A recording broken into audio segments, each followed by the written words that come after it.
যারা এখনো আমাদের চ্যানেলটিকে সাবস্ক্রাইব করেননি তাদেরকে একটা ছোট্ট অনুরোধ, আমাদের চ্যানেলটিকে অবশ্যই সাবস্ক্রাইব করুন, কারণ আপনাদের প্রত্যেকটা সাবস্ক্রিপশন আমাদেরকে ইন্সপায়ার করে পরের ভিডিওটা আপলোড করবার জন্য। তাই অবশ্যই চ্যানেলটিকে সাবস্ক্রাইব করুন। তাই সত্যযুগ, ত্রেতাযুগ এবং দ্বাপর যুগ সমস্ত যুগের মানুষজন এসে কলিতে জন্মানোর চেষ্টা করছে। গুণীজন কেন? খাটনি কম, লাভ বেশি। 60,000 বছর তপস্যা করো, 30,000 বছর তপস্যা করো। ভগবান বললেন সত্য, ত্রেতা, দ্বাপরের মানুষ যেমন করে আমাকে পেল না, কলির মানুষ তার চেয়ে বেশি করে আমাকে পাবে। কিরকম? দুজন বন্ধু আপনার বাড়িতে এসেছে। একজন বন্ধুকে আপনি কথা বলছেন, বেড়াতে যাচ্ছেন, সব করছেন, উভয়কেই একই খাবার দিচ্ছেন, উভয়কেই নরম বিছানায় শুতে দিচ্ছেন, কিন্তু একজনের সাথে কথা বলছেন, বেড়াতে যাচ্ছেন, সব করছেন। যার সাথে কথা বলছেন, বেড়াতে যাচ্ছেন, সে বলছে ভাই বাড়িতে বলে এসেছিলাম 4 দিন থাকবো বলে, এখন ভাবছি তোর বাড়িতে 1 মাস থেকে যাবে। আরেকজন বলছে ভাই দেখ, আমরা 3 বন্ধুই একই খাবার খাচ্ছি, নরম বিছানায় শুচ্ছি, কিন্তু তুই আমার সাথে কথা বলছিস না, বেড়াতে যাচ্ছিস না, এক পাতে খাওয়া, একসাথে শোয়া, এসব হচ্ছে না। ভেবেছিলাম তোর বাড়িতে 4 দিন থাকবো, 2 দিন হয়েছে আমি চলে যাবো, আমি থাকবো না। খাওয়াটা বড় কথা, যার বাড়িতে এলাম সে নিয়ে 2টো মিষ্টি করে কথা না বলে তাহলে হয়? হ্যাঁ, গোবিন্দ বললেন তোমরা এসেছো বৈকুণ্ঠে, খাও দাও থাকো, কিন্তু এক পাতে খাওয়া, একসাথে শোয়া কার জন্য? না, কলির মানুষগুলোর জন্য। যে ছোট কলির মানুষগুলোর জন্য, তারা ভগবানের লীলা কথা শ্রবণ করেছে আর প্রাণ তাদের জন্যটা করাতে থাকে। এক পাতে খাওয়া, একসাথে শোয়া, বাকি তোমরা সব এসেছো, খাওয়া দাও থাকো, আনন্দ করো। রাবণও তো গোবিন্দকে পেলেন, কংস তো গোবিন্দকে পেলেন, দন্ত্রবক্র, শিশুপাল সবাই তো গোবিন্দকে পেলেন, কিন্তু রাবণ যেমন করে রামচন্দ্রকে পেয়েছেন, হনুমান কি তেমন করে রামচন্দ্রকে পেয়েছে? রাবণ রামচন্দ্রকে পেয়েছে, এটা সত্যি। কংস কৃষ্ণকে পেয়েছে, এটা সত্যি, কিন্তু কংস যেমন করে কৃষ্ণকে পেয়েছে, অর্জুন কি তেমন করে পেয়েছে? এগুলো প্রশ্ন জানে না। হ্যাঁ, শিশুপালের গলাটা যখন কেটে দিলেন গোবিন্দ, শিশুপাল আর যে সূক্ষ্ম আত্মা গোবিন্দ চরণে মিশে গেল। যুধিষ্ঠির প্রশ্ন করেছিলেন, গোবিন্দ এইরকম দুরাত্মা তোমার সাথে মিশে গেল? গোবিন্দ হেসেছিলেন, যুধিষ্ঠিরকে বলেছিলেন যেন যুধিষ্ঠির সবসময় আমার চিন্তা করত, রাবণ সবসময় রাম চিন্তা করত, শয়নে স্বপনে নিদ্রা জাগরণে সবসময় রাম রাম রাম রাম চিন্তা করছে, তাই রামচরণ তার জন্য বরাদ্দ। কিন্তু রাবণ যেমন করে রামচন্দ্রকে পেল, হনুমানজি রামকে তো ভালোবাসতেন, হনুমানজি কি তেমন করে রামকে পেলেন? না, হনুমানজির সাথে রামের এক পাতে খাওয়া, একসাথে শোয়া, একেবারে কোলাকুলি অবস্থা। কিন্তু রাবণের সাথে এসেছো বৈকুণ্ঠে, থাকো, খাওয়া দাওয়া, আনন্দ করো। তাহলে ভগবানকে পাওয়ার তফাৎ আছে। ছোট রানী যেমন করে পেল, ছোট রানী যেমন করে পেল, একেবারে নিজের করে পেয়ে গেছে, আর রাজার ভার কাউকে দিতে হবে না। তাই সত্য, ত্রেতা, দ্বাপরের মানুষজন এসেছে কলির দরজায় দাঁড়িয়েছে। হে কলির বৈষ্ণবগণ, তোমরা কৃপা করো, তোমাদের সাথে একসাথে হরিনাম সংকীর্তন করবো, তোমরা কৃপা করবে। কলির দরজায় এসে দাঁড়িয়েছে ছোট রানী, বড় রানী, এই মেজ রানী, সেজ আর বড়, 3 জনে এসে ছোটর কাছে দাঁড়িয়েছে। ছোট রে, 4 মনে যেমন ছিল তাড়াতাড়ি থাকবো, পারত, দরকার হলে আমাদের মণিটা তুই নিয়ে নে।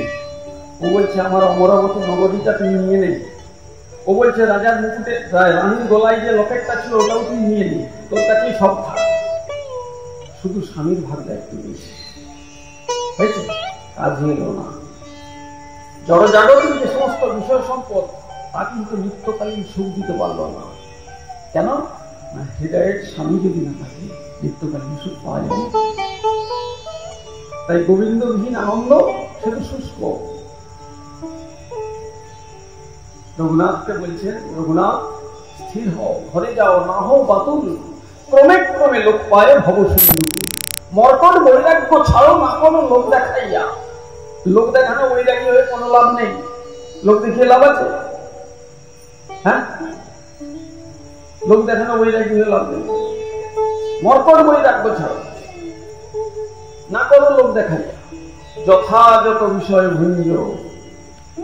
কৃষ্ণদাস কবিরাজ গোস্বামী পাদ দিয়ে দিলেন যথাযথ বিষয় ভুঞ্জ। তাহলে কাল থেকে বিষয় ভোগ করতে লেগে যাই, কিন্তু তারপরের লাইনটাকে আর ভাবলাম না। কি বললেন? যথাযথ বিষয় ভুঞ্জ, অনাসক্ত হইয়া, আসক্তির সাথে নয়, অনাসক্ত হইয়া বিষয় ভোগ করতে হবে। জলে যখন নেমেছি কাপড় তো ভিজবেই, হ্যাঁ ভিজবে না? তাহলে বিষয় ভোগ করতে নেমেছি, ভালো করে বিষয়টা ভোগ করে নি, তাহলেই হয়ে গেল। মহাপ্রভু বলেন অনাসক্তির সাথে। তাহলে বিষয় ভোগ করতেও জানতে হয়। বিষয় কে ভোগ করছেন? যুধিষ্ঠির ভোগ করছেন। কিরকম করে? বিরাট যুদ্ধ করে ফেললেন, শত শত হাজার হাজার সৈন্যবধ হয়ে গেল, তিনি রাজা হয়ে গেলেন। তারপরে তিনি মহাপ্রস্থানে যাচ্ছেন। হ্যাঁ, কুরুক্ষেত্রে যুদ্ধ হচ্ছে, প্রত্যেক দিন কর্ণের হাতে মার খেয়ে যুধিষ্ঠির পালিয়েছে যুদ্ধক্ষেত্রে ছেড়ে। জানেন, যুধিষ্ঠির কিন্তু পরের দিন আবার যুদ্ধ করতে এসেছিল। যুধিষ্ঠির বলেনি যে কাল থেকে আমি যুদ্ধ করবো না, কিন্তু অর্জুন যুদ্ধ শুরুর আগেই গান্ডীবকে ছেড়ে দিয়ে বসে আছে। বলে আমি যুদ্ধ করবো না। বলে কেন? বলে কাকে বধ করবো? শব্দ আপনিয়ন। কাকে বধ করবো? শব্দ আপনিয়ন। আর যুধিষ্ঠির তার কর্তব্য কর্ম ঠিক রেখেছে। তিনি জানেন কাল আমাকে যুদ্ধ করতে হবে। কর্ণের হাতে রোজ মার খেয়েছে, রোজ যুদ্ধ করতে এসেছে। অর্থাৎ এই সংসার সমুদ্রে আমি বাড়ির কর্তা হয়েছি, আমি সংসারে কষ্ট পাচ্ছি, কিন্তু আমি যদি বলি যে আমি কাল থেকে আর সংসার চালাতে পারবো না, সংসারটা কি হবে? হবে? আমি বিচলিত হয়ে গেলাম, এদিক ওদিক হয়ে গেলাম, হবে? তাই বাড়ির কর্তাকে কিন্তু খুঁটিটা ধরে রাখতে হবে। তাই আমরা এই যুদ্ধক্ষেত্রে, এই সংসার কুরুক্ষেত্রে আমরা একদিন যুধিষ্ঠির, প্রত্যেকে আমরা যুধিষ্ঠির। যুধিষ্ঠির কথার অর্থ কি? যুদ্ধে যিনি স্থির তিনি হচ্ছেন যুধিষ্ঠির।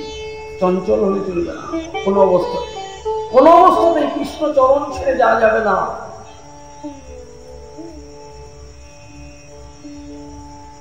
জেলে জাল ফেলেছে, জেলের পায়ের সামনে যে মাছটা থাকে সে কি হয়? জালের মধ্যে ওঠে, রাখতে হবে। কৃষ্ণ নামটা বন্ধ করা যাবে না। যুধিষ্ঠির ঠিক করেছেন, গোবিন্দ বলেছেন যুদ্ধ হবে, যুদ্ধ হবে। গোবিন্দ বলেছেন যুদ্ধ করতে হবে, যুদ্ধ করতে হবে। তিনি যুদ্ধ করছেন, তাহলে যুদ্ধে তিনি স্থির আছেন, তিনি চঞ্চল নন।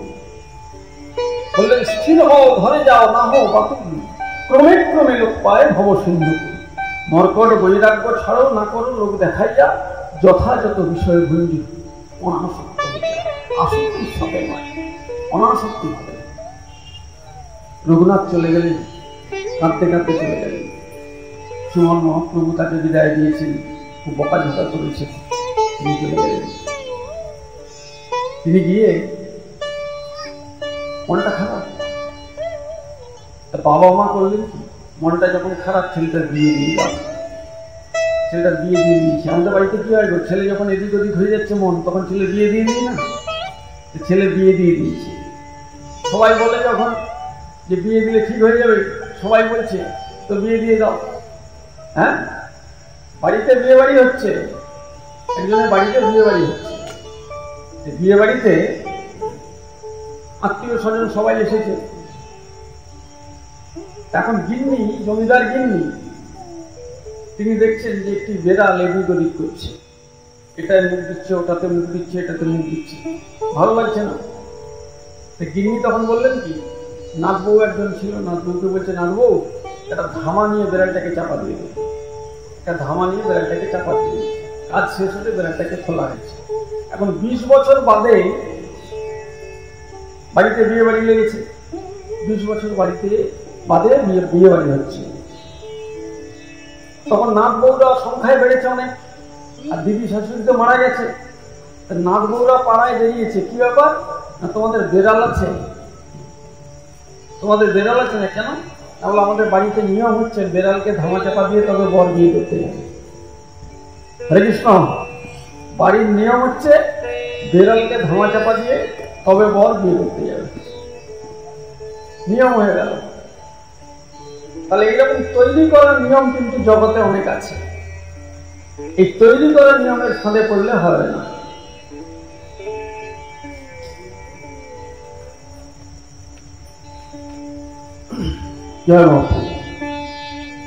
বিয়ে দিয়ে দিয়েছে রঘুনাথের।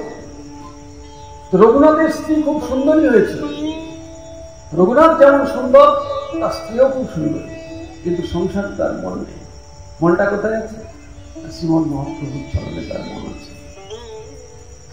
অনন্য চিন্তা নিয়ে আছে মহাপ্রভুর চরণে। মহাপ্রভু পুরীতে থেকে গেছেন, আমাকে চিন্তা করবেন না। মহাপ্রভু আমাকে বলেছেন সংসার করতে। তিনি বলেছেন স্থির হও, ঘরে যাও, না হও বাতুল। আমি সংসার করেছি। মহাপ্রভুর চরণে তার মন। এইবারে প্রশ্ন একটি, কলির জীবকে শ্রীমন মহাপ্রভু বলছেন তোমরা বৃন্দাবনমুখী হও। হে কলির জীব, তোমরা বৃন্দাবনে যাও। আমাদেরকে তিনি বৃন্দাবনে যেতে বলেছেন কেন? কলিজীবের পক্ষে সাধ্য তত্ত্ব রাধা কৃষ্ণ যুগল। কলিযুগের সাধ্য ধাম বৃন্দাবন ধাম। তাহলে কলিযুগের সাধ্য ধাম যদি বৃন্দাবন ধাম হয়, সাধ্য তত্ত্ব যদি রাধাকৃষ্ণ যুগল হয়, রঘুনাথকে বলছেন তুমি বৃন্দাবনে যাও, রূপ তুমি বৃন্দাবনে যাও, সনাতন তুমি বৃন্দাবনে যাও, কলির জীব তোমরা বৃন্দাবনে যাও, শ্রীমন মহাপ্রভু কেন পুরীতে গেলেন? এ প্রশ্ন জাগে না? গৌড়ীয় বৈষ্ণব হয়েছি, আমাদের প্রশ্ন জাগাতেই হবে। এ প্রশ্ন জাগে না? সবাইকে বলছেন বৃন্দাবনে যাও, তিনি কেন পুরীতে থাকলেন? চৈতন্য চরিতামৃত খুললে দেখবেন মহাপ্রভুর মা বলেছিলেন, বাবারে পুরী থেকে অনেক মানুষজন যাতায়াত করে, তোর খবরটা পাবো, তুই পুরীতে থাকিস। শুধু এটাই কথা নয়, এর বাইরে কথা ছিল। এর বাইরে কি কথা ছিল? এটা কথা বলে যাই। যে সময় মহাপ্রভু এসেছিলেন না, এখন তো রাধাকৃষ্ণ যুগল মূর্তির সব ছবির বাড়িতে বাড়িতে রয়েছে। তৎকালীন সময়ে রাধাকৃষ্ণ যুগল ভজনের একটাও মন্দির ছিল না, এটা মনে রাখবেন। শ্রীমন মহাপ্রভু যে সময় এসেছিলেন, সে সময় ব্রাহ্মণ্যবাদ এবং শাক্ত ধর্মের গোড়ামি, এই দুটো মিলেমিশে এমন একটা অবস্থার সৃষ্টি হয়েছিল, রাধাকৃষ্ণ যুগল ভজন করার মতো পরিস্থিতি তখন ছিল না। একটা বেটা ছেলে একটা মেয়ে ছেলেকে জড়িয়ে ধরে থাকবে, এটাকে ভজন করতে হবে, এই তত্ত্বটা বুঝতে পারেনি সবাই। একদম খোলাখুলি আলোচনা, এই তত্ত্বটা বুঝতে পারেনি। সত্যিকার এই তত্ত্বটা বুঝতে হলে গুরু কৃপার প্রয়োজন আছে। একটা বেটা ছেলে একটা মেয়ে ছেলেকে জড়িয়ে ধরে থাকবে, সেটাকে আবার পুজো করতে হবে, সেটাকে আবার নিষ্কাম প্রেমের ছবি বলতে হবে, তখন তারা বুঝতে পারেনি।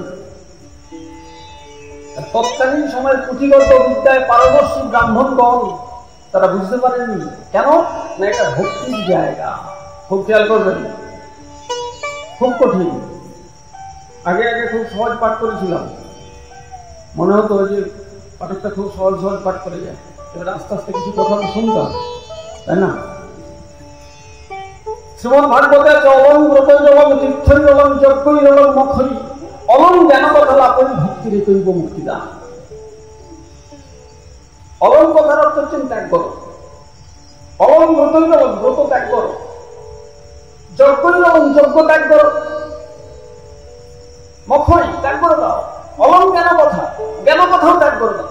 ওই জ্ঞান কথারও তো কষ্টটা নিতে দরকার নেই। কখন দরকার নেই? যখন মুক্তি দেয়নি হয়েছে, ভক্তি ধরা দেয়, ভক্তি মুক্তি দেয়নি, তখনই ভক্তি রেখে মুক্তিদান। ভক্তির চরণে আশ্রয় গ্রহণ করলে এটা সম্ভব হবে। তার জন্য কি দরকার? না অনন্য চিন্তার প্রয়োজন আছে। বলে কেন সকালবেলা তো নকুল দানা দিয়ে ভগবানকে সেবা দিই? হ্যাঁ, সকালবেলা তো নকুল দানা দিয়ে ভগবানকে সেবা দিই। একজন ভক্ত এসেছেন, একজন ভক্ত এসে এত বড় তরবারি নিয়ে রাস্তায় ঘুরছে। তো ওপরে নারদ বলছে গোবিন্দকে, বলে গোবিন্দ, ওই যে ভক্তটা ঘুরে বেড়াচ্ছে তরবারি নিয়ে, ও তো তিলক সেবা আছে দেখছি বৈষ্ণব, বৈষ্ণবের হাতে এরকম তরবারি কেন? সত্যি বৈষ্ণব? না বলে হ্যাঁ গো, তোমার চেয়ে বড় বৈষ্ণব। হরে কৃষ্ণ। নারদকে বলছে তোমার চেয়ে বড় বৈষ্ণব, হাতে তরবারি আছে। নারদকে বলছে তোমার থেকে বড় বৈষ্ণব। নারদের তো মাথা খারাপ। বৈষ্ণবের হাতে মালা থাকবে, ওই তো মায়ের হাতে মালা, তার হাতে তরবারি কেন?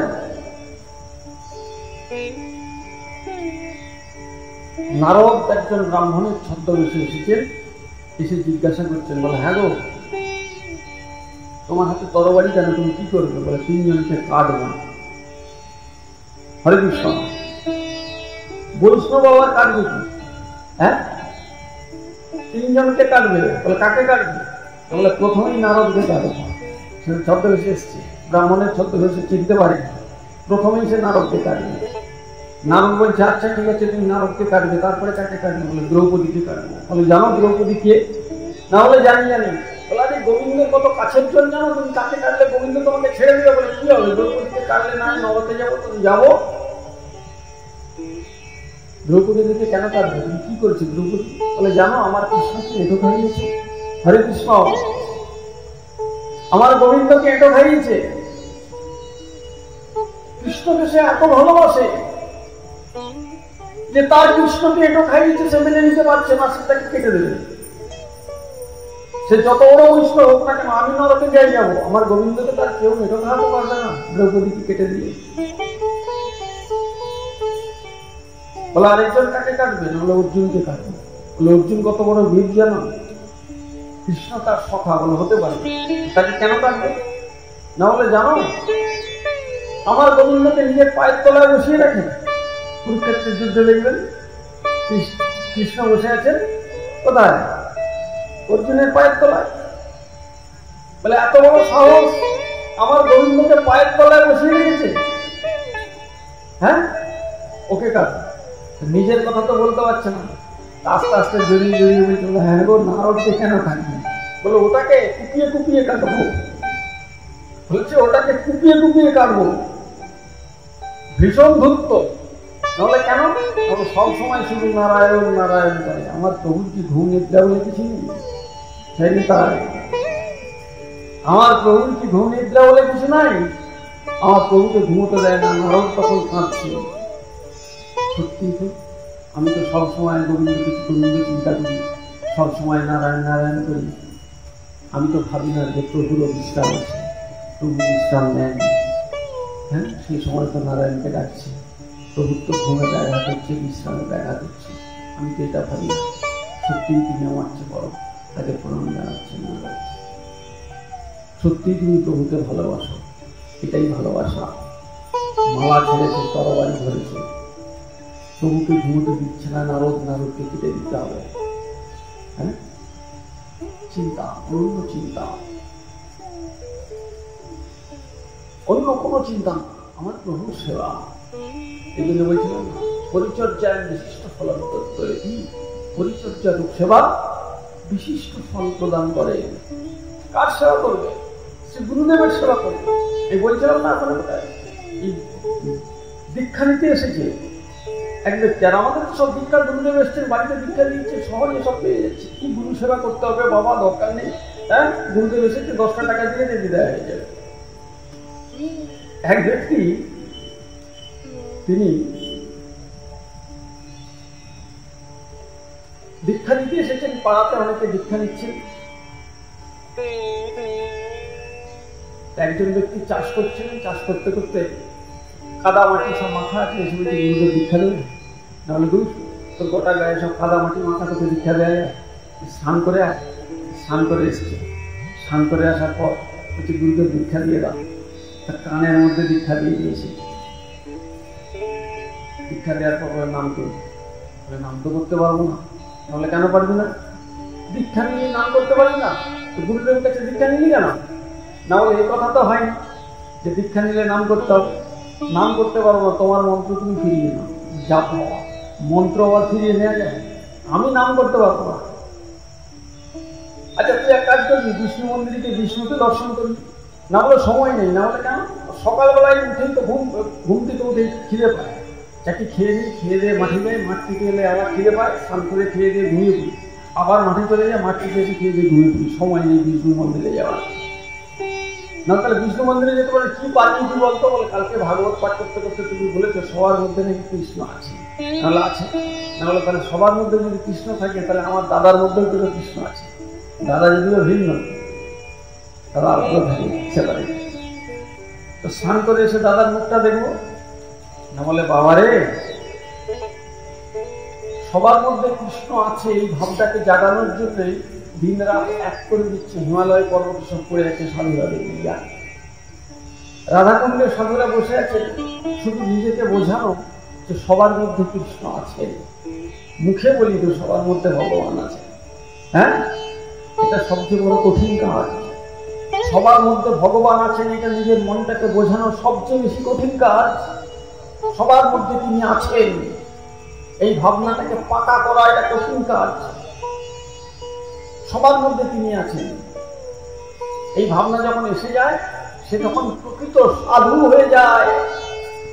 প্রকৃত সাধু কাকে বলে? সাধারণের জন্য যার অন্তরটা ধু ধু করে তাকে বলে সাধু। প্রকৃত সাধু কে ছিলেন? পরম বৈষ্ণব। কে? ভগবান শঙ্কর।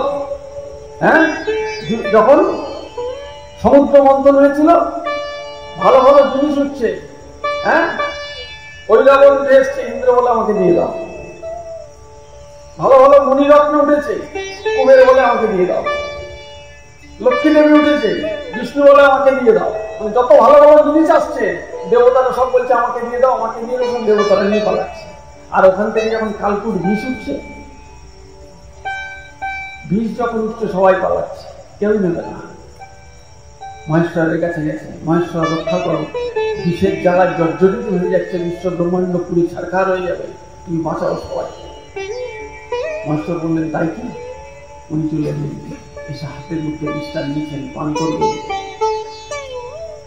তাকে গিয়ে দেবী বলছেন, হ্যাঁ গো, তুমি যে বিষটা খাবে তুমি তো মরে যাবে, না হলে আমি মরবো, তোর জগতের সবাই তো বাঁচবে। ভালো ভালো জিনিস যখন উঠেছে দেবতারা সব নিয়ে গেছে, আর এখন ভালো জিনিস উঠেছে, এটা মন্দ জিনিস, তো মরে যাবে, এখন আর কেউ নিচ্ছে না। কালকুট বিষ, সেটা কে নেবে? না মহাদেব নেবে। আমি মনে করবো সবাই তো ভালো থাকবে। হ্যাঁ, সংসার সমুদ্রে যে বিষ উঠছে, তুমি যে বাড়ির কর্তা হয়েছে, সংসার সমুদ্রের বিষ হজম করবার মতো ক্ষমতা রাখতে হবে। এই ক্ষমতা কোথেকে আসবে? না শ্রী গুরুদেবের চরণ থেকে আসবে এই ক্ষমতাটা। এই সংসার সমুদ্র মন্থন চলছে, এখান থেকে যে কালকুট বিষটা উঠবে এটা হজম করতে হবে। মহাদেব কি করছিলেন? নীলকণ্ঠ হয়ে গেলেন, জগতের সবাইকে তিনি বাঁচালেন। আজও আমরা ভালো আছি মহাদেবের কৃপায়।